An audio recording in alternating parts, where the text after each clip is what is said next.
हे बाबा मृत्युंजय महाप्रभु ठाकुरे बाबा धवलेश्वराय नमो नमः। दीपं यदि परम ब्रह्म दीपं यदि जनार्दन दीपहरत मे पाप पूजा दीप नमस्तुते।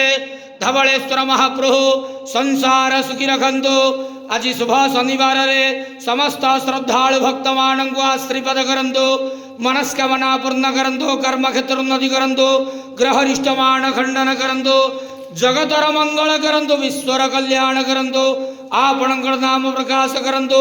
सेवकर डाक श्रवण करंतु। समस्त गुआवसा भक्त मानकर मनस्कामना पूर्ण करंतु। महाप्रभु धवलेश्वराय नमः। संसार सुखी रखंतु आनंद के वार हरि बोलो। आज शुभ शनिवार रे समस्त श्रद्धालु भक्त मान को आश्रीपद करंतु आनंद के वार हरि बोलो। हर हर महादेव शिव शंभो। बाबा धवलेश्वराय नमो नमः। ओम नमः शिवाय।